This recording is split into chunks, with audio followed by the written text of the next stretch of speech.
The past.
The past haunts us all.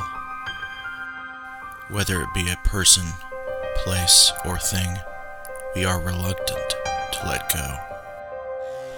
We call to the dead out of desperation and intrigue, searching for answers about what lies behind the shadows. We are paranormal researchers.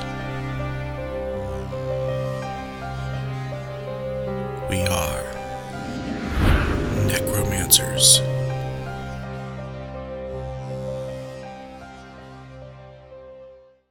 Hello, and welcome to the Necromancer Live Show. I'm your host, Justin Brown, and we are experiencing technical difficulties. So if you will bear with us, we will get this show started. I'm having trouble getting my guests to come on to the Google Hangouts call.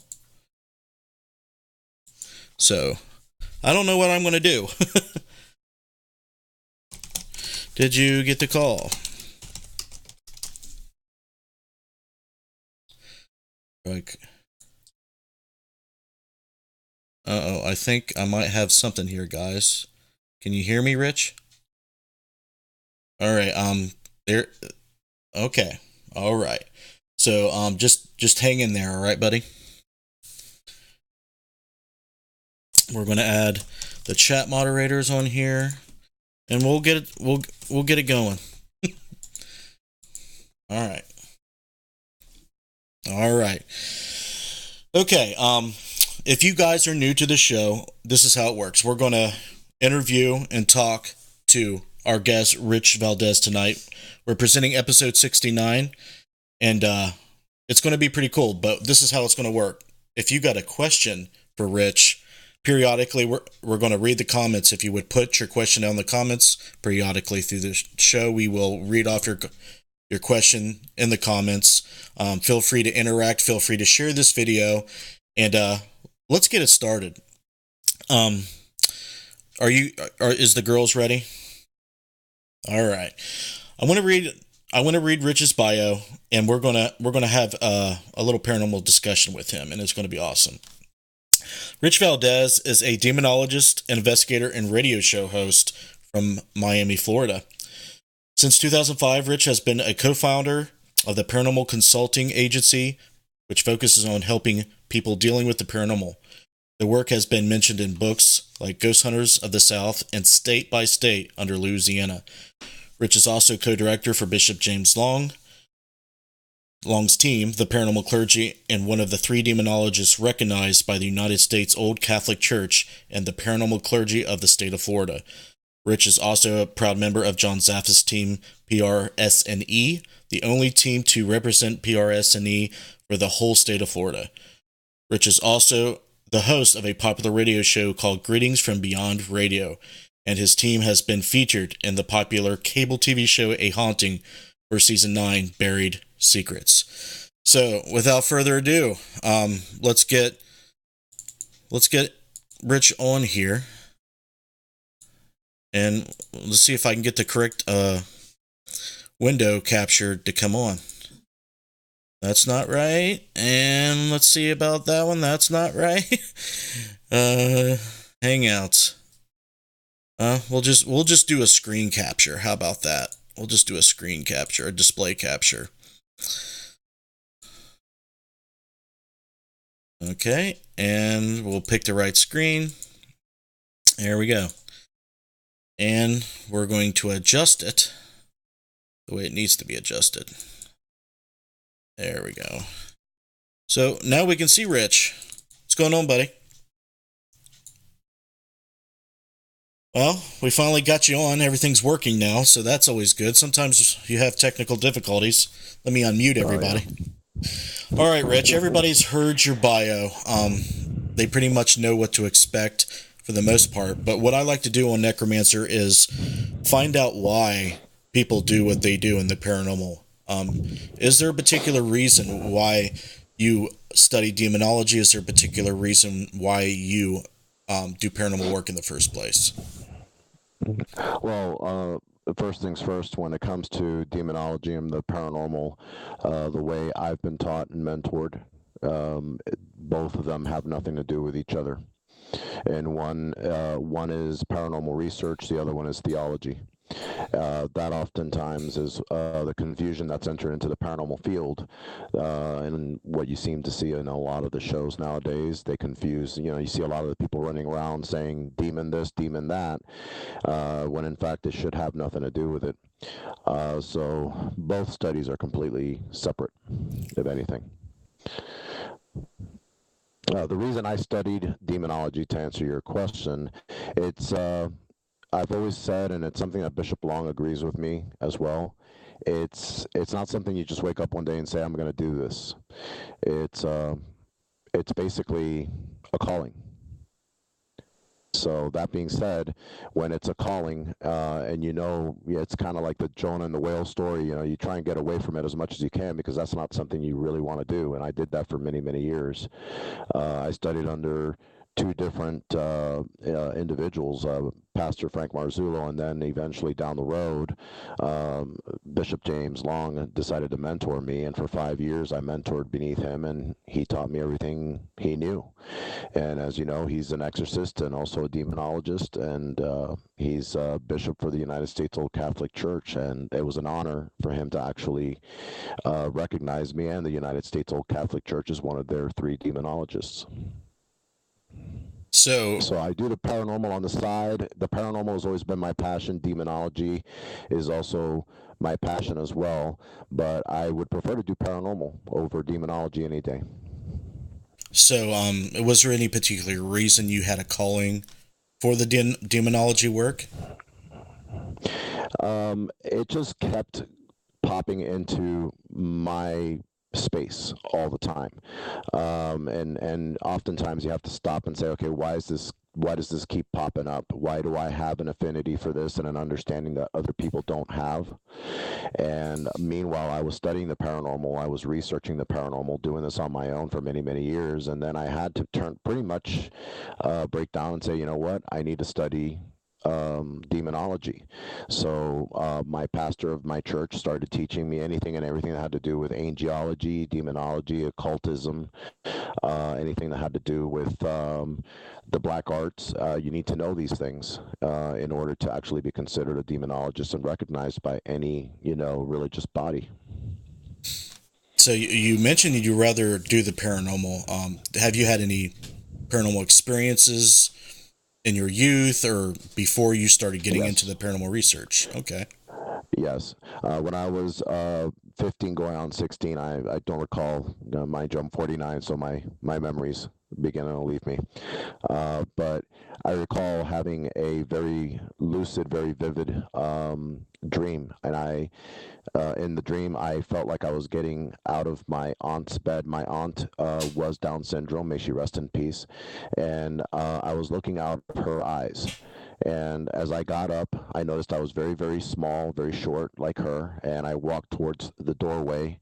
Next thing you knew, I blacked out, and I had a sensation of falling. Next thing I knew, my mother was pounding on the door and telling me that she had to go because, of course, you're 15, 16 years old. I don't have to go into detail. You lock your door. I couldn't get up. I couldn't wake up. I had sleep paralysis. And it took me a good, what seemed to be an eternity, but come to think of it, about 6-7 minutes to finally get movement of my body again. Once I did, I ran 5 blocks to my grandmother's house, and I ran past the ambulance actually, and all the way to my aunt's room, and I found her where I left her in my dream, and that was my first paranormal experience in OBE. And I didn't know what it was called because, mind you, I grew up in a very conservative, very Christian family. They had no answers for me. So that being said, I went ahead and started going secretly to the library, to that section where they have any books on ESP or parapsychology and whatnot. And that's when I finally found the term OBE. And I finally had an answer, and that's how I got into it. Nice. Yeah, I always ask that question because even the paranormal work that a lot of people do, it's pretty much either a calling or there's something personal to them. And there's a lot of people out there that let's just face it, they're thrill seekers. They see it on the TV. They want to emulate, being popular. Maybe, the Correct. paranormal intrigues them. But I'm really interested when someone has a personal story tied to why they do it, because I resonate and, see where they're coming from. So, I dealt with some pretty profound stuff in my 20s. I lived in a home where someone had committed suicide, not in the home, but he actually came back to the home that he raised his kids in, and I dealt with that. And allegedly there was some witchcraft that I dealt with, and that was really crazy. Yeah. So, and my mother was, her grandmother was full-blooded Ojibwa, and she's pretty much, a very gifted metaphysicist, and she's always told me the stories, and she's always had these crazy sensitivities and see things that no one could. And then when she started proving these things to me, I was like, oh, okay, this stuff's real. I get it now. So there we go. Here we are, and trying to investigate the paranormal. Now, what is your focus? Do you just try to help families primarily? Well, when it comes to the paranormal and demonology, but mind you, I've only had, in all the years I've been doing this, I'd say 5 actual documented cases that would be considered demonic, as opposed to all these shows that just about every single show is something demonic. And I've always said, if they had a demonologist in there, an actual trained demonologist, they would know what they were looking for. But yeah, predominantly my team handles residential cases. We feel that that's our calling, is to help individuals that don't understand what may be going on within the paranormal field, or the paranormal experiences they're having. And let's face facts, when you have your normal routine interrupted, that's when you take notice. Everyone wakes up in the morning, they have their normal routine, and then all of a sudden you have what I call a hiccup, and it's something strange, something unknown. And naturally what happens is that's when they freak out, and your first initial fear, your first initial emotion is fear. So you fear that which you do not understand. So we try to go in. That's why we call ourselves Paranormal Consulting Agency, because we predominantly consult, and we do everything we can to help them understand that it could be just the ice maker making dropping ice into the bucket or into the tray. It could just be high EMF radiations. It could be just about anything. And oftentimes we've solved a lot of cases where it was just misunderstandings. Sometimes there is something there, and we help them learn how to cope with what's there. I've never been one that believes in sending a spirit to the light, quite frankly. But, there have been certain cases where we have come across, very, very, very far and few between, where spirits actually don't even know they're dead. So oftentimes our EVP questionings are comprised of not do you know if you're dead, or when did you die, because we've noticed over the years that actually causes more issues. So we usually ask, what year is it? What's your name? What's the president of the United States? And if they say Abraham Lincoln, then we're dealing with a really old spirit, All right, so you say you're communicating with the dead. How is it that you're doing that? Through EVP, through psychic mediums? We use mediums when it comes to communication, and also EVPs. And I work with 2 very good mediums. One is oftentimes available, and the other one is Angel. He's our resident medium, and he's proven time and time again. I prefer to work with Angel, that he is actually a very, very good medium. But I sometimes even call in a favor or two. I'll call Chip Coffee in, and I'll say, hey, I got an issue going on here. Do you mind helping out? And he'll give me a few pointers. There's a few other mediums that I call upon from time to time that'll help. So it does help to know people in different areas of the paranormal. Yes, absolutely. All right. I have lots of questions to ask you, Rich, but we're actually going to go Sure. do some shout outs in the chat and see if they have any questions for you right now. Sounds good. Okay. Girls, let's do it. Okay, I have Becky Compton. I have Bill Davis. I have Christy Brown. I have Derek Schreiner. I have Sandy Griffith. I have Josh Bender. I have Heather Elliott. I have Katie Turner. And Matt Benton. I have no questions, but Becky said, thank God he speaks the truth. Thank you. And then they're just talking about the Negan on the wall behind him. Negan's a man. All right, thanks for joining us on Facebook. Who we got on YouTube? We have Joe, Sam Thomas, Craig Williams, Scotty, Paranormal Wavelength said hello to Rich. I have a couple questions. Craig wanted to know, do demons go for the weak-minded people, or do they go to anybody? That's a good question. I'd say both. Oftentimes, and there's a theory that's ongoing for some time now within the clergy and within ministry and demonology and study when it comes to this, that individuals that are mentally ill, that have issues with split personalities disorder, or have bipolar disorder, anything like that, can be victimized. Also, individuals that are weak-minded, if that's what you mean, weak-minded or simple, or people that have trouble understanding, just reading and getting by, they can be susceptible to that. There are cases, very much like Justin is well aware of. I was talking about it, ironically, on my live feed today, the case of Annalise Miquel. Annalise Miquel was a devout Catholic, went to church every day, not every day, but every Sunday, did Mass on a regular basis, and yet she got attacked.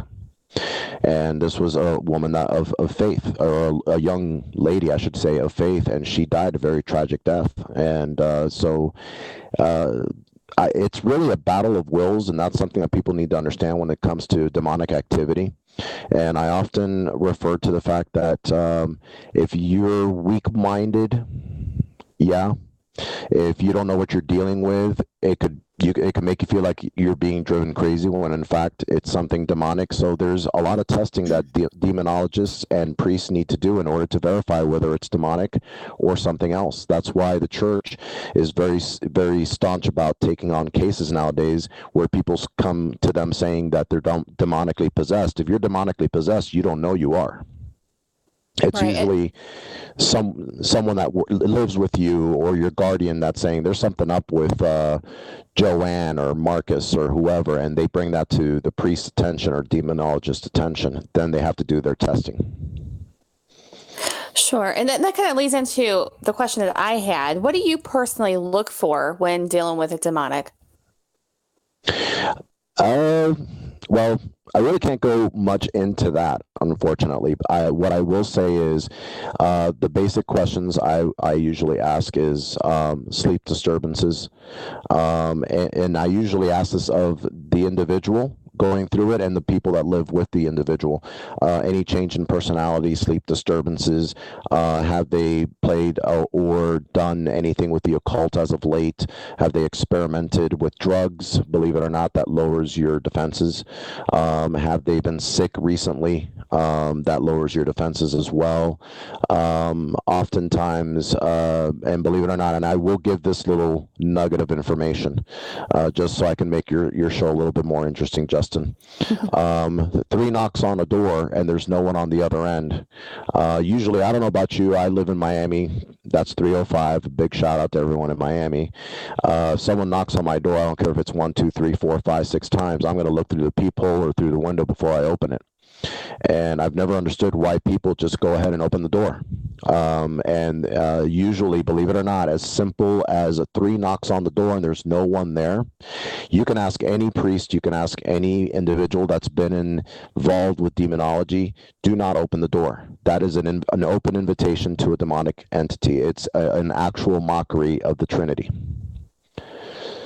They don't care if you say, yeah, sure, come on in. All they need is that door opening. So there's your little nugget of information that I will give out. Interesting. And I also just want to say Val and Heath Edwards has joined as well, but that's the only questions that I have so far. Thank you. Thank you. Thanks for joining us, guys. Are we clear on Facebook as well? Dan Porter just joined. Becky Compton said I get one knock a lot. Okay. You know what? Just to play it safe, but usually I look for 3. But why open a knock, or why open to a door that's only knocked once, twice, or 3 times? It could, when it's 3 knocks, I know for sure that it could potentially be demonic, because it is a mockery of the Trinity. But oftentimes, if it's just 1 knock, I really wouldn't make much of it. So I wouldn't worry so much about that, unless there is something going on in their life. Right. I was also going to ask him more questions about why people are targeted. My research has suggested that people who have very devout faiths in religion, Christianity, Catholicism, or any of the subsets or denominations, based on that research, do you find that to be true?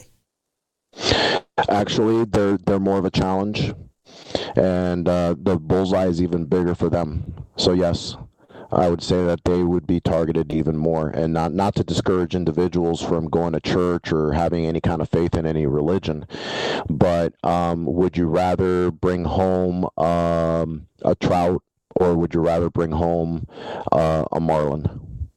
Right, and you'd rather bring home a marlin. Yeah, so, and one of the goals or drives or motivations is to turn people away from God. Correct. So that would make sense why. And another thing is people who, like, the Forrest Gumps, the impressionable types, someone who's easily influenced, might be a target too. I would think so. Don't start thinking every Forrest Gump out there is, but they are susceptible to influence. There is what we have studied over the years, evil spirits of the air. Those are the ones that can whisper little things in your ears and influence. But that can happen to anyone, really. If you're from a Catholic faith or Christian faith, the same thing. People know that we all are born of a sinful nature, so we're always challenged. The challenge is to be good. It's very easy to be bad. Okay, my first question is to people who are part of a church or clergy or anything that do paranormal work.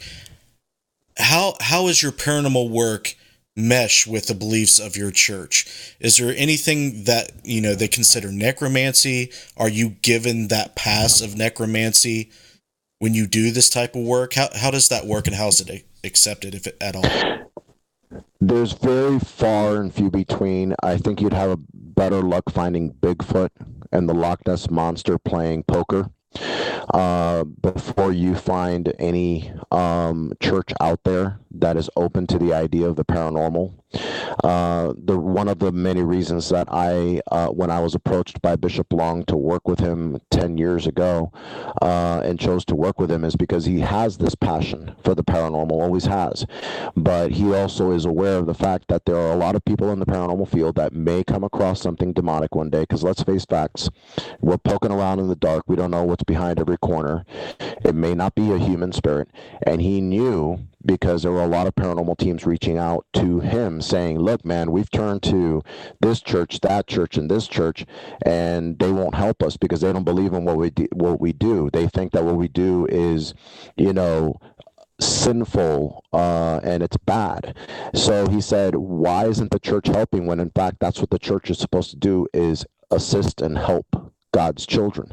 So the reason I have been associated with Bishop Long as long as I have, and I consider him family and also my mentor, is because his mission statement, his life's mission, is to help the people in the paranormal field that may need some help in case something demonic comes along. Because there aren't many churches out there. I bet anybody out there right now listening, go to your church and say, I got a demon, or I got a ghost in my house. They'll turn you away. Guaranteed. Yeah, that's what I've found. When I speak to people on the phone or interview them and talk to them when they're reporting paranormal trouble to me, I ask, what their faith or religion is, obviously, and when they tell me, I was like, "Have you brought this to them?" And if they have, the general answer is they turn you away, or they just, Yep. start a prayer circle, and that might be the extent of it. Just to interject, and I'm sorry to interrupt, but one of the reasons that the paranormal clergy, that the reason Bishop Long started the paranormal clergy in the first place, is so he wanted to have an eclectic clergy. We have Willie Windwalker that works with us, and he's a Native American shaman. We have we can't mention his name. He's actually on my team, but he's also part of the paranormal clergy, light worker. But he's a Lutheran. We also have Bishop Long. He's United States Old Catholic Church. We have a plethora of different individuals from different walks of life, and we try to cover every single one of them because we understand sooner or later we're going to come across someone that's, I hope one day we can get a rabbi, but I highly doubt it, that's willing to work with us because there's different faiths out there. Right, right. Is there anybody on your team that you can give a shout out to? Well, yeah, I can give a shout out to Angel Garcia. He's a very well-known medium, at least in our circle. He was also he was featured in that one episode of Buried Secrets on a Haunting. I can give a shout out to Tammy Valdez as well. The list goes on. And I know they're listening right now, so shout out to them if they're listening. I don't know if Angel is. He's very hard to pin down, but I know Tammy is. Nice. All right, I've seen some questions on Facebook. Let's make sure that we get them answered here. Okay. Sure. The first question was from Katie Turner. She said, "Do you believe demonic entities can only attach to you if invited, whether you are conscious of it or not?" No, I believe they can attach to you regardless. Okay. And then Christy had a question. She said, "If there's 3 knocks and it is demonic, why would it need permission to come in once you open your door? Wouldn't it just come in without being invited?" The actual act of knocking 3 times is a mockery of the Trinity. The opening of the door is the actual invitation. See, they're very slick. Let's say right now you got 3 knocks on your door and you got a demon standing in front of you. You're gonna welcome it in? Depends on who you are. Doesn't answer you. Well, if it looks like, let me put it to you this way: if it looked like a deceased relative, would you let it in? But usually, if a demon comes across looking like a deceased relative, there's going to be some imperfections. That's one of the many things that we look for, that I've been trained to look for when it comes to demonology, is they'll come across as a deceased relative, but you have to look for certain imperfections that they did not have before. Usually it's an exaggerated smile or something on their face or their body that wasn't there before. Usually one of the things that we look for, and I know people don't want to hear this in the paranormal field, but oftentimes there's a lot of individuals that trust that they're actually communicating with spirits of children. Now, I'm not saying it's impossible that you're communicating with spirits of children, but think about it. What would be the most likely suspect to actually let your defenses down than to have a child approach you in spirit form? Of course, you're going to be, if you're a mother or a father or a caring individual, you're going to say, "Oh, come here, little boy or little girl. Are you okay? What's going on? Are you lost?" So oftentimes they can disguise themselves as the most innocent of all, an elderly individual or someone that recently passed away in your life or someone you know. They can even mimic voices.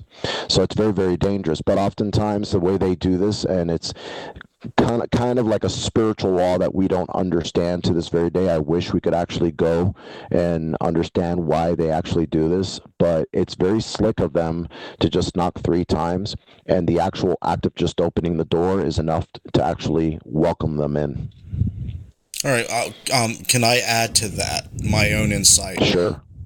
Of course. Now, you said that they're tricky. Sometimes people have decent defenses, but they'll try to find ways in. That might be a way in. I know in my own home, I put up my own version of defenses, and I have gotten knocks on the door, but of course, I've learned not to open them. Sometimes it's not a demon. Sometimes it's just another entity that's using the same tactics. So to add to your answer to that is, they will find tricky ways to be let in, and to add to what you said about emulating or faking that they're another entity like a child or a family member. That's just another way to be tricky when you have, a defense up that they're trying to get through. Does that make sense? Do you agree with that? I agree with that, but one of the things that I've been taught is to always test the spirits. If there's any way that you can communicate with them, you can actually do EVP, and this could be through the door. You could ask them, who's the true God? If you don't get an answer back, then you should leave that door closed. If you use any holy relic that has actually been blessed, I don't care if you have 40 crosses in your house. If they haven't been blessed by anyone, you're basically just got crosses in your house. But if you have one item that's been blessed, ask them to actually come in contact with it or move that item that's been blessed. And if it doesn't move, or all of a sudden they seem to disappear, that's your way of testing whether that spirit is truly human or potentially inhuman. Nice. Good to know. Never use holy water, by the way. Holy water is actually a tool that should be used only by clergy, and it's actually a form of provocation. Now, if you choose to use holy water, the only time you should use holy water is to actually seal doors, windows, yourself, but never to sprinkle around in a house, because, especially a house that's not yours, you're actually stirring up a hornet's nest. So if it's a demonic infestation, just to use that as an example, if it's an infestation, you're going to get a lot of lights turning on and off, flickering. You're going to have things flying off the shelves, and I've had that happen in certain situations, certain cases, very far and few between, but that is considered a form of provocation. Also, saying prayers, if it's demonic, it's going to provoke them. Right. And part of the exorcism is to get them to come out and manifest so you can do the thing. Correct. All right. Any other questions on Facebook? Yeah. Becky asked, demons aren't banished, are they? They just move on to someone else. Or what happens when they're exorcised? Well, actually, there's a verse. The verse actually escapes me, but it says that when a demon is banished out of its host, it goes on to dry places seeking another host, and when it comes back, it comes with 7 worse than it was. In other words, it tries to come back to the host by which it was banished from initially, and tries to take over again, but with 7 others, or 6 or 5, depending, that are even worse than it was. So yeah, they need a host in order to live in. Remember, a lot of the misconceptions that people have is that demons live in hell. They don't. If you actually read through different beliefs, and when it comes to fallen angels, demonic, inhuman, whatever, because there's different walks of life, different countries that believe in different things, but they were cast down to earth. A third of heaven was cast down to earth. It doesn't say to hell. So they actually roam amongst us here on earth. Hell has been created and set aside for them, according to the Bible, for Judgment Day. They're not in hell right now. They are actually amongst us right now. So sometimes they can actually be in a person, and the person won't even know it, or they can be in an animal. This is oftentimes, one of the things that I've learned over the years is when you do see a demon, which is very rare, if you happen to see a demon, that's why they look part human, part animal, because they keep certain traits from the people that they've actually possessed over the many thousands of years that they've been around. It's not creepy at all. No, I love it. Negan loves it too. All right. I guess you got to love it to do it, right? Oh, yeah, of course. All right. Any other questions on Facebook or YouTube? I think I have 2 more questions. All right. What makes what we do sinful? Why do churches look down on the paranormal, but the high levels of the church will accept exorcism? Okay, say that again. You broke up. I'm sorry. He said, it says, what makes what we do sinful? Why do churches look down on the paranormal, but the high levels of the church will accept exorcism? Okay. There's actually, I wish every church was as open-minded as the paranormal is, and even that can be questioned, to be honest with you. I think they look down upon it because they feel that this is something only they should do. They choose not to believe that there are ghosts or spirits of the deceased. Yet, and I hate to be sounding like a Bible thumping hellfire and brimstone minister here, which I'm not, but I'll use the example of when Jesus walked on water. If anyone knows that story, when he walked on water, what did his disciples scream out? It's a ghost. Now, why would they have ghost in their vocabulary if they did not believe in ghosts? Ghost indicates that it's a spirit of a human. So that means they did believe in spirits and human spirits passing on. This is the Jewish faith. This is pre-Christianity. Unfortunately, the Christian faith has adopted such a staunch approach when it comes to anything that has to do with the paranormal, because they feel that it's a distraction from what they're trying to teach us, which is to be, go to their church and confess our sins and do mass and whatnot. And I'm not saying this of all churches. I'm saying that a grand majority, I'd say 96% of the churches out there would prefer that you not talk about the paranormal, because it's a distraction away from what they're trying to teach you, which is lead a good life and be, sin less instead of sinful. But to be honest with you, I will quote this verse: by the grace of God we're saved, not by works, so that no man may boast. So there you go, if that answers your question. Okay, and then let me get Josh's question out of the way, and then we can move on to YouTube. He wants to know what your take is on black-eyed children. That's an awesome question. All right, that has a lot of vampire lore to it, and it also has a lot of demonic lore to it too. There's even been the alien effect thrown in. Quite frankly, I don't know what to make of it. Because I have still to meet any one person that has ever actually come face to face with a black-eyed child. But I find it rather peculiar that they always knock and ask permission to come in. And that is very indicative of vampiric lore, very indicative of demonic lore, which also can be tied into vampiric. But that wouldn't apply to alien. I'd have to say that leans more towards demonic possession. Usually when an individual is actually demonically possessed, and I've witnessed actually 2 exorcisms in my whole lifetime, and thank God, that's all I ever want to witness. The 2 individuals that were demonically possessed, their pupils actually dilated to the extent to where the white of the eye was completely gone, and their eyes were completely black. So dare I say that maybe this might be a case of individuals that are demonically possessed or being used by demons at the time. So that's my opinion of it. I don't know if I ever want to deal with something like that, to be honest with you. And hell no, would I let any child with black eyes like that, I don't care if it's contact lenses, into my house to use my phone or to use my bathroom. Screw that. Go next door, buddy. Sorry. Have you ever heard of Joy Pugh? No, I can't say I have. Well, I had her on the show a while back, and she wrote some books, and she actually told me that aliens are in fact fallen angels. That's a possibility. It depends on how you consider aliens. You consider aliens extra-dimensional creatures or extraterrestrial?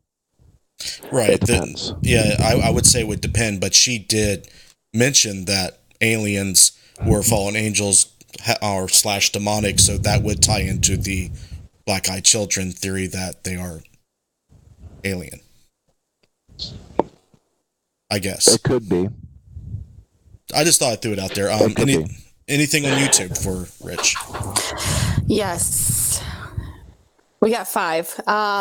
Craig wants to know, can demons attack spirits of people? And if so, why? Can people take what? Can demons attack spirits of people? And if so, why? After they're dead. Yes, I believe they can. Okay. I believe they can use it as an energy source, and I have actually witnessed that many, many times. I witnessed that. The last time I witnessed that was in Old South Pittsburgh Hospital last year in February. And there was demonic activity there that I did verify, and there was also human spirits there. And it's a shame, it does happen usually. And to throw a little bit more into that, I found that abandoned locations tends to be a resting ground for a lot of these demonic entities, because when they can't find a host, they need an abandoned location, and they usually tend to attack more along the lines of individuals that are homeless or individuals that are weak-minded as well. So yeah, I've seen that happen. I've seen that happen in homes, residential homes. I've seen that happen in abandoned locations many times, and it's a shame. And I've had it verified through mediums that I work with and mediums that I do trust. Okay. Paranormal. Hold on. I was going to say, we just recently went to a location called the Monroe House where that was happening, if you remember, Jess. So that would be a case that would fall under the lines of what Rich was explaining. All right. Paranormal Wavelengths asks, what is the percentage of cases that are more mental illnesses issues rather than actual demons? You mean the ones that claim, and I know who this is. Hi, Bob. How are you? That's my brother from another mother. The percentage of mental illness versus demonic possession. Well, how about throwing in there not having the knowledge to know that it's not demonic? The first thing that you fear the most is what you're going to think it is. So let's say you fear, like, yes, I know people are going to laugh at it, I fear frogs. If there's a huge frog at my front door, you're damn skippy. I'm going to close that door and run the other way. Mm-hmm. So what I would say to that is the percentage of mistaken identity and also opposed to mental illness. I've come across more mistaken identity. 60% of the time, and let's shorten that to 40% of the time, mental illness. And come to find out, these are individuals that are under psychotropic drugs that they are not taking at the time. Come to find out, they've been diagnosed with schizophrenia, bipolar. They've been diagnosed with split personalities disorder, depression. Oftentimes, it's not even that. Oftentimes, it's radiation sickness, EMF radiation sickness, because there's an enormous amount of EMF radiation from where they sleep. I had one case where the individual actually slept in a bedroom where the breaker box happened to be right above his bed, and he was getting these headaches. He was beginning to see things and hear things that weren't really there. We went there, we did EVPs, we did video, caught nothing. But what we did keep getting was the needle was being buried every time we went above his bed and into his room. So oftentimes I'd say 60, okay, so I'd say 98.5% of the time it's not demonic. And that's a big percentage. It's often mistaken identity, and it's mental illness. It's so many factors. Right. Val wanted to know, what are some ways or tools that you use to protect yourself from your, at home and from yourself and home from demonic spirits? I don't know if you guys can see this. I wear these all the time. St. Benedict's medal, St. Michael's medal. This cross was actual silver that was brought up from the Etosha, the sunken ship, the Etosha. It was blessed. All three of them have been blessed by Bishop James Long. To protect my home, I oftentimes, before I leave for any case, I usually use anointed oil on the outside of my door that's been blessed, and I'll sprinkle some blessed salt on the outside of the doorway so that nothing can come in while I'm gone and come with me when I come back. I usually use anointed oil upon myself and my team just to make sure, because let's face facts, it's not that I think every case is demonic, but I don't know if the next case that I'm going to take on may be demonic. So I'd rather be safe than sorry. I oftentimes take the precautionary measure of protecting myself and my team and the individuals that we may be actually assisting on a case that they don't understand. And I take the time that we actually meet at a neutral location that's at least 10 minutes away from the client's house, and do a prayer, and I offer protection, and from there we go forward, and that's it. That's how I usually do it. Okay. Val had another question. If they need a host, how do they travel? If they go past water, for example, do they have to have an insight on let lines, crossroads for all entities to travel? There are certain rules by which I think demonic entities can't really be out of the body for too long, which is why they need to be in dry places. But oftentimes that's why they will, until they can find a better or a suitable host, they will possess, and they've been known to possess animals. If you notice during cases, the first indicators, and one of the first questions I ask any individual, and this has nothing to do with demonic or not, it could be human spirit or inhuman, but you notice it more in animals. They'll be barking, or cats will be hissing at a certain spot, where before they never did.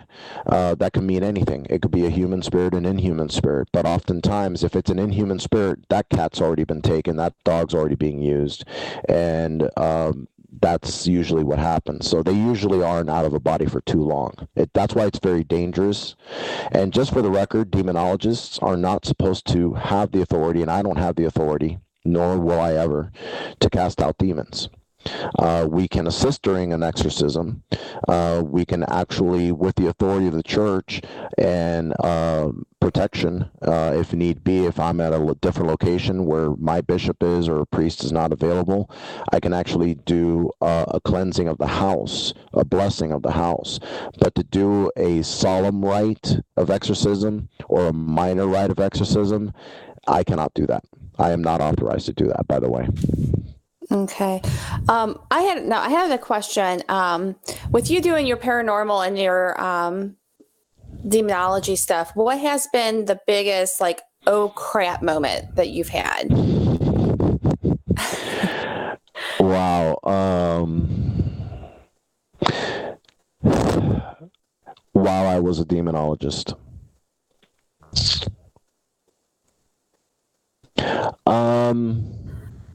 I would have to say about 9 years ago, I was sent by the church to validate. That's one of the things that a lot of people don't understand. I was called in by the church to validate whether this woman was actually demonically possessed. She had already had a psych evaluation done, so she was not mentally ill. So we already knew that the only thing left to do at that point was to actually do the demonology testing, which I did. I drove 5 hours to this woman's home. I spoke to the husband the night before. I said, "Could you please step outside?" And I informed him, "Okay, have you mentioned my name to your wife?" And he said, "No." And I said, "Okay, from this point forward," and I don't know, maybe Justin knows the show. I used to be a big fan of the Millennium Show. It used to come on after the X-Files. It was done by the same creator of the X-Files, and I loved Frank Black. Frank Black was my favorite character, played by Lance Henriksen. So I always picked that name, Frank Black. And I told the husband, I said, "From this point forward, my name is Frank Black." Yes, I had to use a little bit of fibbing here.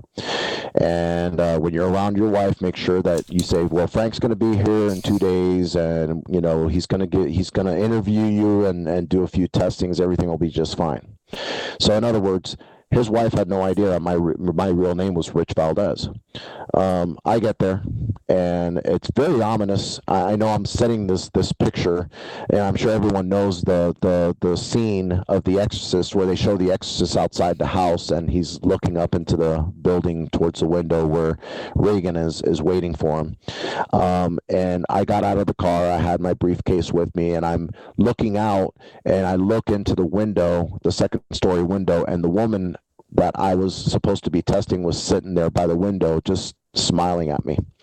So I go to the front door, knock on the door. The husband picks up the door. He opens the door and he's like, "Hey, Frank, how are you?" We shake hands and everything, and he makes a big ruckus about it.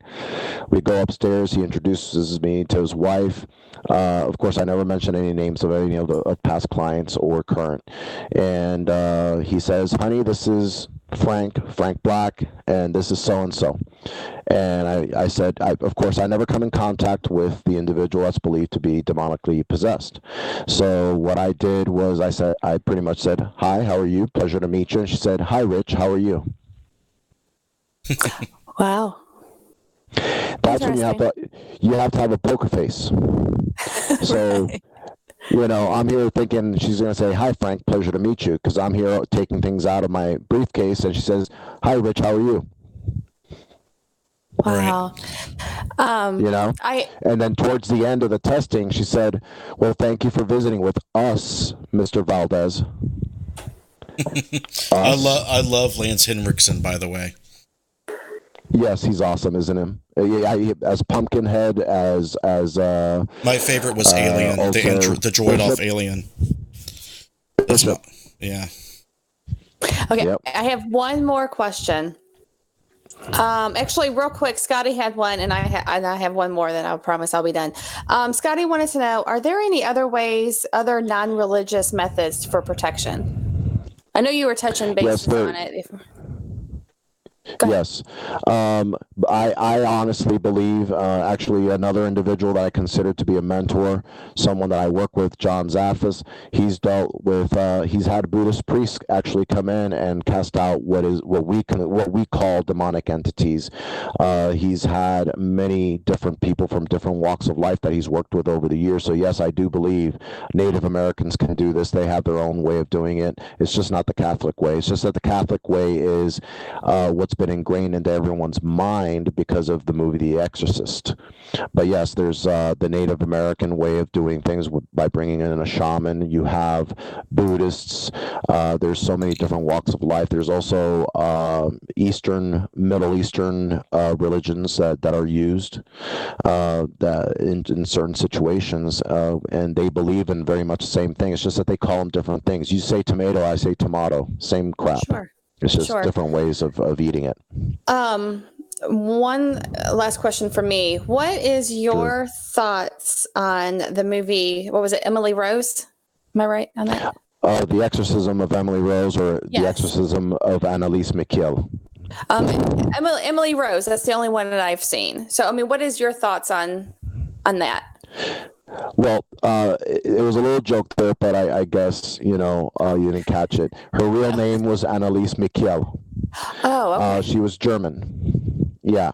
The reason they changed her name is because in Germany, when she did pass away, she was considered to be a very good person. They felt very bad that she had to die in this fashion. And in fact, people started making pilgrimages to her actual gravesite. As a result, eventually someone has to be an ass. Excuse me for using that word if I'm not allowed to use it on the show, but they desecrated her grave. And as a result, they changed her gravesite and the tombstone, which was desecrated. They moved her body somewhere else, and they named her Emily Rose. That's how Emily Rose came about, but her real name is Annalise McKeel. My feelings of Annalise McKeel, or Emily Rose, as you all know her as, that case is what set the tone for the reason why the Catholic Church has taken the stance that it does to this very day, and there's so much red tape to begin with. because what happened there is they allowed for Annalise McHale, or Emily Rose, if you prefer, to starve to death. She died weighing 69 pounds. The demons, and I did say demons, plural, that were within her did not allow her to eat. In fact, the only thing they would allow her to eat was her own urine, her own feces, and the bugs that were around her. In a mockery to the church, they would make her do. They would make her kneel, but the kneeling wasn't like, kneeling peacefully. She would drop to her knees and then up again, drop to her knees, drop again, and she did this until her death, to the extent to where the bishops that were there and the priests that were there would actually hold her from underneath her arms and bring her down slowly because her knees were gone.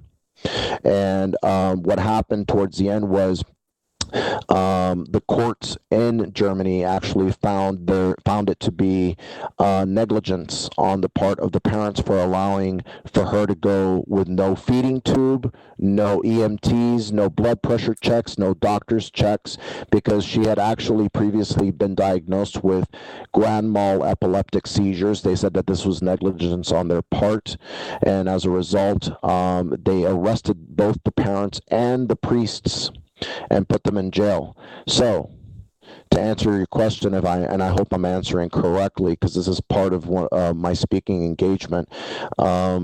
This is why the church takes the stance that it does, and why they're very strict, and they insist that before any church gets involved, that there's a psych eval involved, that they have access to the psychological evaluation, and then you have no idea the amount of disclaimers and waivers that they need to sign in order for them to go in there before they go in there. Plus, not too many people know this, but Bishop Long himself has an insurance that's worth up to $1 million in case anyone during the time that he's doing an exorcism, a sanctioned exorcism, passes away, gets hurt, that it's called an insurance. It's a $1 million insurance policy that he has to pay for every year. Yeah. It's a very, very serious matter. Yeah, everything about the Annalise McHale case that you mentioned is, from what I researched, was everything you said was right. Correct. And that's it on YouTube. All right, we're going to run the show a few minutes longer since we had a little bit of trouble at the beginning. Is there anything on Facebook that was a really good question before we wrap things up? The only thing I see is Philip asked, would you not recommend a full physical and medical exam after a psych exam to rule out tumors, etc., before you proceed with an exorcism? Oh, yes. Actually, there's a protocol. They actually first, and I'm glad that question did come up.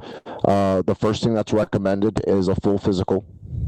We need to know, and of course HIPAA makes it very difficult nowadays, but usually you can actually sign a waiver allowing for the priest to look at it, giving them permission, and what's required is a full-on physical. They need to know their medical history, if they take blood pressure medication, if they have any heart issues, breathing issues, anything like that. Also, the mental illness part comes in. If they then need to be psychologically evaluated as well, and then from that point forward, we move on to the next step. That's when I walk in and I have to do the testing, and that is when things can get hairy for me. And let me tell you, if I'm just, I don't know, watching a show and enjoying my time, and I see the bat phone go off, or should I call it the demonologist phone go off, I'm not going to be a happy camper, because I know that that's the church calling me, and I'm going to have to pack up and go. And that's not something I look forward to. And I'm hoping, as I'm going there to do the testing and questioning and interview, that it is not demonic, and I can report back and say, hey, Bish, guess what? It's not demonic. Peace out, man. I'm going to Sonics.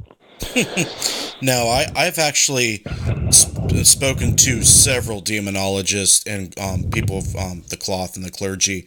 Have you ever seen... So I know some of the signs they look for. By no means am I an expert, but I know some of them. Have you seen the interview of any interviews of Charles Manson? No, I can't say I have, but I have heard a lot of what they've said.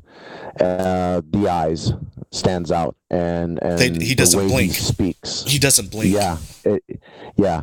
I've heard of that, but no, I've yet to see any interviews of Manson.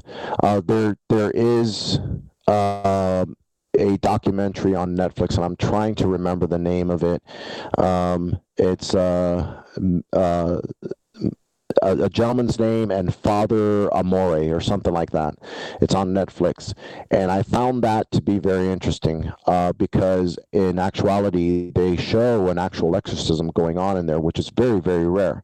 The individual that's the host of that one documentary is the individual that actually directed the movie The Exorcist, and it's fascinated him for so many years. He went to Rome, and when he went to meet Father Amore, who is an exorcist for 40 years for the Roman Catholic Church, he said, I will only allow you to actually record with a camcorder. These boom boxes and everything and the big cameras need to go away. And what you witnessed there in this documentary is actually very, very indicative of what I've witnessed 3 times in my lifetime. And the amount of voices coming out of that one woman, that's one sign. When you hear like, I don't know, 15 voices coming out of one person's mouth, that's demonic possession. You can't call that multiple personalities all coming through at the same time. It's physically impossible. So that's one sign, by the way. I'll share that with everyone there. By the end of the show, we'll all be certified. I'm just joking. But yeah, this is going to be an idea. I'm going to throw this out there. I'm full of cool ideas, I think. Now, wouldn't it be a cool idea for someone who is studying demonology or a clergy member to like go on a podcast and watch interviews of serial killers and, you know, high profile cases where people has done some nutty things and kind of profile them through the eyes of a demonologist or a clergyman to see if there's any evidence of the demonic, you know, and kind of break it down and diagnose it. Wouldn't you think that would be a cool idea?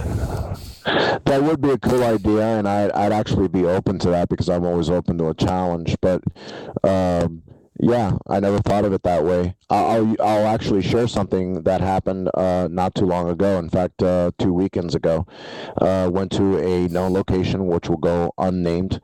It was featured in Ghost Adventures. It is here in Utah, and went to this pizza joint, and what we experienced there was classic demonic activity. I sensed it from the moment I got out of my Dodge Charger and got onto the sidewalk. I'm like, I ain't feeling right. And my girl Jen was with me, and her cousin was with me, and we just went in like patrons. You know, I'm on a keto lifestyle, so I can't eat any pizza, unfortunately. So I ordered meatballs and a salad. It was good. Okay. The only thing that sucked about the whole experience was that I knew there was something evil there. You could sense it. And the individual that approached us, the owner, very, very kind individual, very cordial with us, was very frank with us. But I knew that what he had downstairs in the basement was nasty. And let's just say that when we left the house, everything was fine. When we came back, my 10-month-old daughter had this really bad cold. Her 16-year-old son had a really nasty cold. We started fighting amongst ourselves. It got to the point where it was, like literally, I didn't even want to be around her. She didn't want to be around me. Things were being exaggerated. And I said, you know what? This is all classic demonic. And the funny thing is that when I went in, I go in prepared. You know, I sealed myself, I sealed my girl, I sealed her cousin, and I always ask for warrior angels to walk in with me. It's my thing. So when I did that, as soon as we walked in, not even 2 minutes after sitting down, the light started flickering. And that's one sign. You felt like this energy, like it just going through you, and I kept feeling like I was being watched from way back towards where the kitchen area was. And ironically, the owner confirmed it, and he said, actually, at the very end of the kitchen, where you keep pointing at it, you keep saying that you keep feeling like you're being watched, that's where it leads down to the basement. And I was like, bingo. So I was right. And let me just say this: yes, we were protected, but it doesn't mean that it's not going to mess with you. And it did mess with us in a very, very, it wasn't a bad way, mind you. Yeah, it was bad at the time, but people don't understand that if you don't go in protected, you see, all of these documentaries you've seen, I know there was one recently. I'm not going to name the name because I don't name drop, but I think Justin and you girls may know which one I'm talking about. Oh, wait a minute. One is no longer a girl. Okay. I was like, wow, what happened there? Demonic possession. So, I went from that to, I started watching this documentary that came out a few weeks ago, and I'm not looking at the activity. What I'm looking at is every person. Do you know which documentary I'm talking about, Justin? I haven't heard enough information to make a guess yet. It ends with House, and it's someone very popular in the paranormal field, and my okay, yeah. My late friend, may rest in peace, Scott Morrow, actually asked me to watch it, and I said, "Oh, God damn it, why?" Okay, I gotta watch this moron. Okay, whatever. I went to go watch it, and what I did notice is that every single person that was involved with this documentary was affected in a very negative way. They changed their health. Mr. Taft, in fact, all of his organs started shutting down one by one by one, and they had no explanation for it. And I always say, why is it that individuals that are not trained to deal with something like this are going in thinking that they're dealing with a little kitten when in fact they're dealing with a ravenous lion? I don't understand this. It's like asking a proctologist to perform brain surgery on me. Hello, it ain't gonna happen. Might work for some people's brains. Just throwing that out there. Yeah, I know, but I'm just I'm being facetious right now. Yeah, I totally understand, and yeah, obviously there was something going on in said location. I mean, yes. Most people who are paranormal enthusiasts or more know what we're talking about. It's just one of those cases that hit the mainstream. And what's really stupid is there's more cases out there like they just don't hit the media like this one did. And that's when you get jackasses in and they get what they ask for. Yeah. Hold the line long enough and see if you come back with a hand or a nub. Right. Or prison glasses. There you go. All right. Well, we're going to wrap this up, Rich. Before I do, I want to thank you for coming on. Sorry we had such a hard time getting you on, but we managed to do it, didn't we? Yes, we did. Thank you for having me on, Justin. I appreciate it. It's an honor. And ladies, thank you for all the questions, too.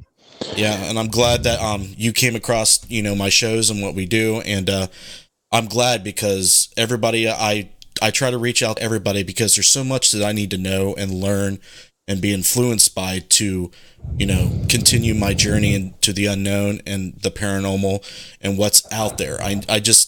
My spiritual growth and journey depends on people like you and others that I have on the show, and so I thank you. The feeling is mutual. I think that we all stand to learn from each other. There's no such thing as an expert out there. The moment you start saying I'm an expert, you might as well hang up your hat and walk away because you've learned everything there is to learn. So I feel the same way. The feeling's mutual when it comes to you and you ladies down there. You're down here on my screen, and I learn from everyone. So keep learning and keep your minds open. Absolutely. Now, before I wrap it up, do you want to give any plugs or let anybody know what's going on? Sure. We have an event taking place here in Asylum 49, March 23rd. You can get your tickets at waywardsoulspromotions.com. Just go to the events page there, and they're only $65. I will be there. And Tina Paris Duchesne from Wayward Souls Promotions, she's a known psychic medium, will be there as well. We've had very good sales with this. And we also have, if anyone needs to contact me, you can contact me under Rich Valdes. Please send me a PM. I usually don't, respond to friend requests like that because, I'm sorry, it's my private page. I have Paranormal Consulting Agency.com and also on Facebook as well. And Wayward Souls Promotions is also on Instagram and Facebook. So you can reach me on any one of those venues, and Paranormal Clergy as well. Awesome. All right. If you want to, Rich, you can hang out on the video call while I wrap this up. If not, if you have to go, don't be a stranger. I'll reach out to you if I need to, and my door is open as well. Same here. I'll just watch you, like a creepy, guy looking through the window. you and the rest of the people out there. It's my fault. I put it out there, so watch away, buddy. I want to say something in closing. Okay. Jen McGowan just put the link to his page in the comment section. They are waywardsoulspromotion.com. I don't know if I linked that, but I did link the Paranormal Consulting Agency website. Yes. I did do that. Yeah. All right. Go ahead. Did you? I'll just keep looking at you, Justin. Oh, okay. All right, guys. Well, thanks for joining us tonight. Sorry it was off to a rough start, but sometimes we got to do what we got to do to have these people come on. Some people aren't familiar with the platform that I use for video calling, and that, that might be my fault. I don't know. If I know Zoom has a really good calling service, but it costs. So once I get enough revenue from, Patreon or other sources, we'll consider doing that. But thanks for hanging in there. Thanks for joining us. Thanks for all the questions. Thanks for the new subscribers we got from Rich's side of the fence and people who might tune in for the first time. Thank you. Real quick, we're going to take a look at these links. Please take a look at Rich's links in the description, and also interfacedeath.net, patreon.com/support interfacedeath. We'll elaborate more on that in a moment.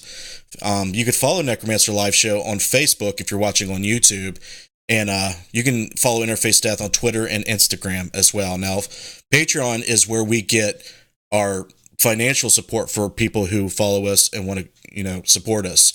So people like Clay Borman, R.J. Murphy, Casey Schreiner, Jessica Bias, Scotty Fox, Bill Davis, Joe Vitale, Heather Elliott, and General Rogue make this content possible. They keep it up, they keep it going, and they make it better. And we do what we can to make it better. So thank you. If you want to go to patreon.com/support interface death, you get rewards for however much you want to support us for. So please check that out. And there we have it. I'm going to leave it there. If you guys have not seen the show, we have video promotions at the end. Check out Deadlight LLC on Facebook.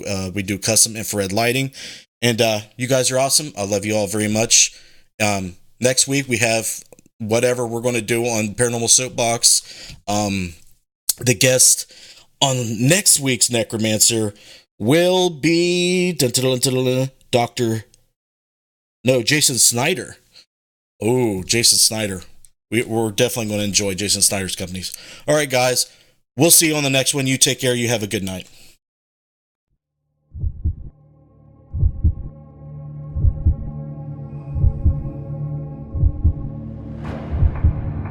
Do you have that drive?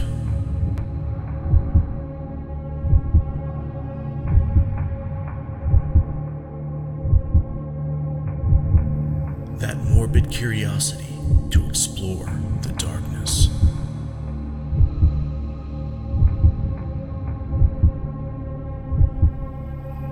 Do you have what it takes to brave the night? You do? Good.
We know what it feels like to walk in the darkness.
Are you in this room over here? What the fuck, dude?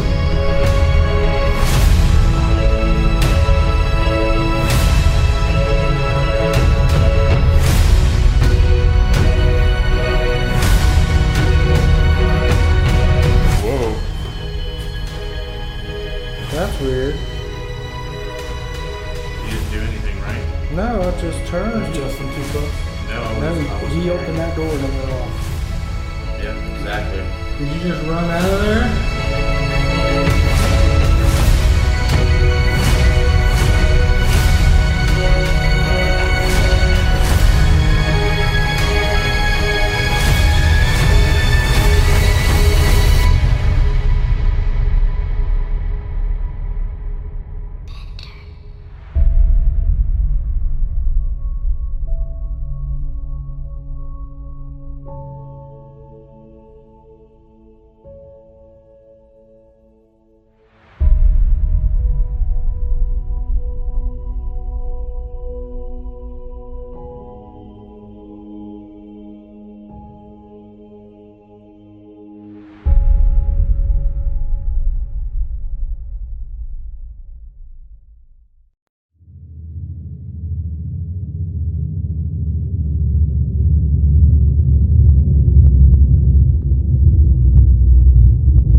isolation, paranoia, depression, helplessness, brain stimuli decreases. Now what happens when you put a man isolated in 3 paranormal infested buildings for 3 nights in each location, all by himself? No one to help me. No one to protect me. Just me versus you. Does paranormal activity increase? So what do you think of this piece of evidence? I think by far it's the best piece of evidence we have seen here. That's flat out amazing. And that's something we've never captured. Oh, wow. What? Nobody has ever got on video. That's creepy. In 11 years. So no one's ever caught this on video? Never. Ever. Here is my story, and here is what I went through for my research into the paranormal.